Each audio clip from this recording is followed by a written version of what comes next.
En un video anterior expliqué a detalle cómo funciona un amplificador clase D y también el diseño de uno de ellos con fines educativos, que permitió entenderlo y analizarlo etapa por etapa. En las tarjetas se los dejo por si aún no lo han visto. Sin embargo, en paralelo diseñé otro amplificador, pero esta vez utilizable y con componentes económicos y sencillos de encontrar. En esta primera parte de 2, hablaré del preamplificador y la etapa de control, y en la siguiente parte hablaré de la etapa de potencia y realizaré las pruebas de sonido respectivas. Este es el diagrama esquemático de la primera PCB, que es de preamplificación y generación de PWM. Y si se hace de esta forma, ya que este circuito aplica para prácticamente cualquier etapa de potencia, podemos justamente elegir la potencia de salida.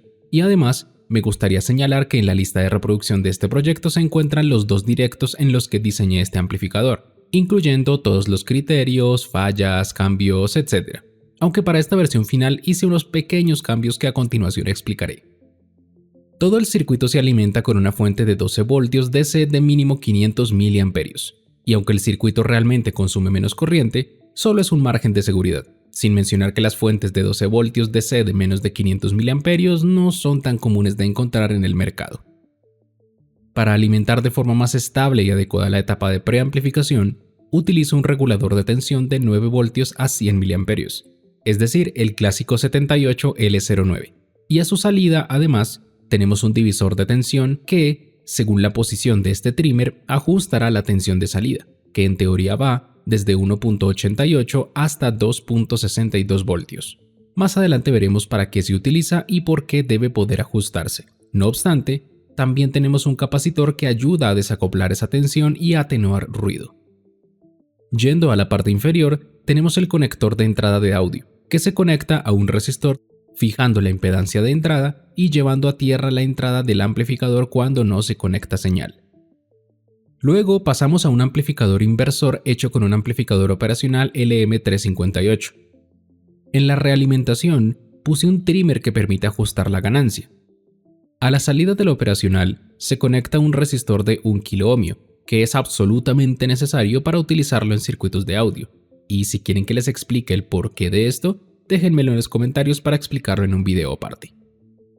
Para aprovechar el segundo operacional del circuito integrado, puse un amplificador inversor con ganancia -1 para frecuencias medias, y tiene 2 filtros, un pasa-altas y un pasa-bajas, con frecuencia de corte de aproximadamente 20 Hz y 20 kHz, y así termina la etapa de preamplificación, también añadiendo el resistor de 1 kΩ tierra. Sin embargo, considerando que muchas personas utilizan estos amplificadores para subwoofers, pueden modificar todas estas frecuencias de corte según sus necesidades. Ahora, una forma sencilla de lograr una señal diente de sierra de frecuencia lo suficientemente alta y a partir de ella con un comparador analógico una señal PWM es utilizando el clásico TL494, que es un controlador PWM para diferentes aplicaciones, mayormente relacionadas con fuentes de alimentación conmutadas. Un oscilador interno genera una señal diente de sierra, cuya frecuencia se ajusta con RB3, teóricamente yendo desde 75.19 hasta 303 kHz. Revisando el diagrama de bloques interno del TL494, esta señal se aplica a la entrada inversora de un comparador, y además, la salida de 2 amplificadores de error se conecta a la entrada no inversora de ese mismo comparador. Y son 2 porque usualmente uno se encarga de la corrección del error de la tensión y el otro se encarga de la corrección del error de la corriente. Para esta aplicación, desactivé un amplificador de error, conectando la entrada no inversora a tierra y la entrada inversora a una tensión de referencia de 5 voltios que genera el propio TL494, para, de esta forma, mantenerlo en 0 voltios, y así el diodo siempre estará en polarización inversa y no afectará al comparador de ninguna forma. Por otro lado, el otro amplificador de error lo configuré en topología de seguidor de tensión, conectando el pin 3, que es el de salida, al pin 2, que es el de la entrada inversora, al que posteriormente conecto la señal de audio. Cuando la señal diente de sierra se compara con la de audio, se genera el PWM que, al pasar por un poco de electrónica digital, podemos obtener 2 señales PWM en los BJT-NPN de salida. Como yo quiero PWM y PWM negado para que sea compatible con etapas de potencia que necesiten ambas señales, El TL494 nos ayuda con esto, porque ofrece dos tipos de salida, single-ended y push-pull. Para single-ended, los dos transistores se saturan y cortan al tiempo, por lo que pueden ser unidos en paralelo y así obtener una única señal PWM, mientras que para push-pull, cuando un transistor satura, el otro corta, obteniendo dos PWM distintos, uno negado con respecto al otro. Considerando eso, push-pull es la mejor opción. No obstante, si se configura de esta forma, solo puedo lograr un ajuste de ciclo de trabajo desde 50 hasta 100%, y esa no es la idea, porque yo quiero desde el 0 hasta el 100%.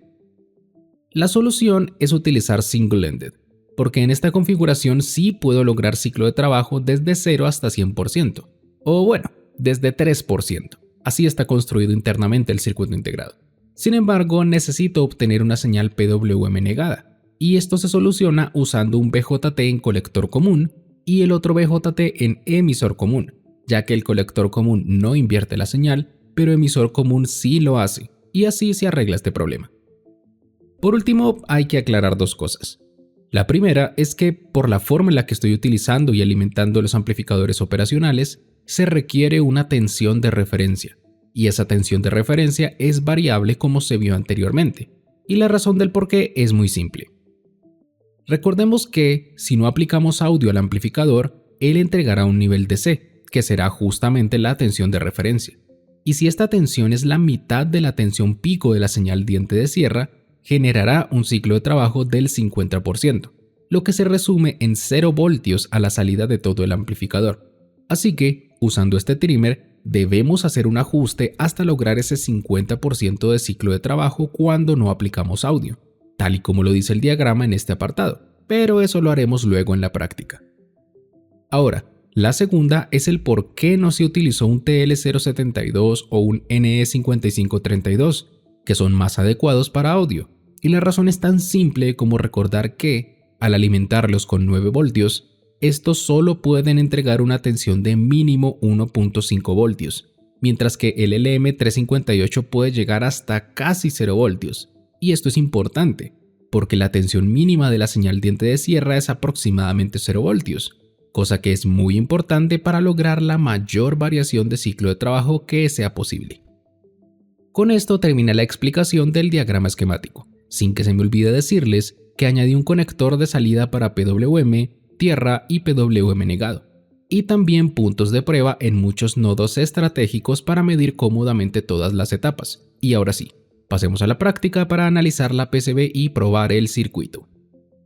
Esta es la PCB sin ensamblar, en donde podemos identificar gran variedad de componentes en la capa superior, mientras que en la capa inferior algunos textos que identifican las conexiones más importantes. Aunque esta es una versión antigua, de pruebas, pero igualmente funciona y por eso la utilizo.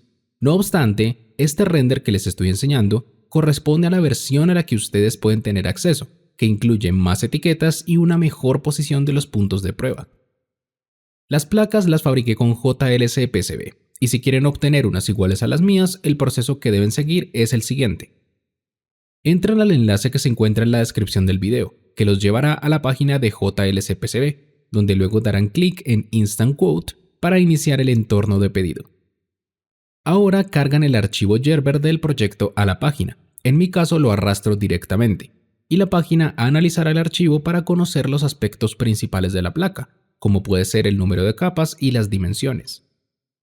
Lo más importante es seleccionar el número de placas, yo seleccionaré 5, el grosor de la placa, yo seleccionaré 1.6 milímetros, que es lo estándar, y el color de la placa, yo seleccionaré rojo, esto es al gusto. Por último, seleccionamos que deseamos especificar la ubicación del número de orden, para que quede justo debajo del TL494 y no sea visible. Y ya solo resta guardar el carrito e introducir la información de envío y facturación. Gracias JLC PCB por patrocinar este video. Con esto listo, les presento la placa ensamblada. Podemos identificar el conector de alimentación, el conector de audio, el conector de salida PWM y 4 separadores de nylon con tuerca de nylon para soportar la placa. Los puntos de prueba se encuentran en esta zona de la placa y soldé una regleta macho de un pin al punto de prueba de tierra. Me facilitará las cosas más adelante al hacer las mediciones. Sin embargo, como se los mencioné anteriormente, los puntos de prueba en la versión a la que ustedes pueden tener acceso tienen una ubicación un poco diferente. También identificamos componentes pasivos varios, como resistores, capacitores de distintos tipos y los 3 trimmers en la parte inferior para controlar la ganancia del preamplificador, el offset y la frecuencia del PWM.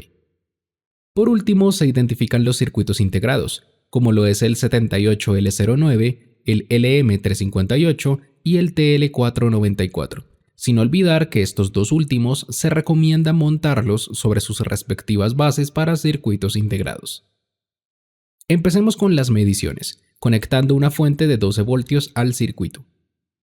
Según el diagrama esquemático, en el punto de prueba 2 tengo tierra, y en los puntos de prueba 1, 3 y 4, la tensión de referencia, 9 voltios y 12 voltios respectivamente, que se pueden medir fácilmente con el multímetro para comprobar que todo está alimentado correctamente.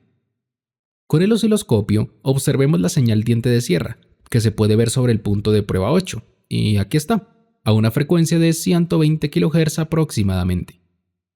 Ahora observemos las salidas PWM sobre los puntos de prueba 5 y 6.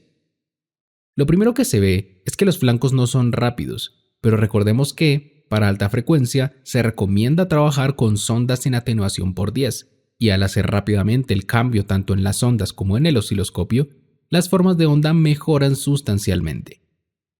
Lo segundo es la frecuencia. Para este momento también ronda los 120 kHz, porque recordando cosas del video de teoría del amplificador clase D, no hay que olvidar que la frecuencia de la señal PWM la determina la frecuencia de la señal diente de sierra.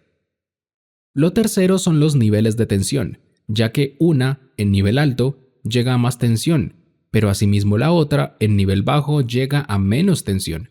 Y esto se debe a las características intrínsecas de un colector común y emisor común. Pero esto no debe preocuparnos, porque los drivers para MOSFET detectan flancos, no niveles de tensión. Con todo eso dicho y ajustado, ahora hay que hacer el ajuste de offset para lograr un ciclo de trabajo del 50% en ambas señales, o por lo menos lo más cerca que podamos a ojo, porque esto se terminará de ajustar cuando se conecte la etapa de potencia, y de esta forma está calibrada esta zona. Para calibrar la ganancia, todo dependerá del tipo de entrada que tengamos, pero la forma más rápida de hacerlo es usar nuestra fuente de señal de audio para aplicar una señal seno a 1 kHz a máximo volumen, y luego con el osciloscopio conectado al punto de prueba 7 y en acople AC, que es donde se ve la señal de audio preamplificada y filtrada, ajustamos el trimmer hasta lograr la mayor amplitud posible, siempre recordando que debe estar sumergida dentro de la señal diente de sierra, es decir, no debe superar la tensión pico a pico de la señal diente de sierra, que es de 3 voltios pico a pico, aunque yo recomiendo que la ajusten a algo cercano, tipo 2.5 voltios pico a pico. Y bien, con esto termina la primera parte, y en la descripción del video encuentran un enlace a la carpeta del proyecto, donde se encuentra el diagrama esquemático en PDF, el archivo Gerber y la lista de componentes, es decir, todo lo necesario para realizar el proyecto. En la siguiente parte haré un análisis muy similar sobre la placa de potencia, y probaremos todo en conjunto. Por ahora les agradezco por ver este video, les habló Juan de Mundo Electrónica y les recomiendo seguirme en todas mis redes sociales para aprender más electrónica. Chaito.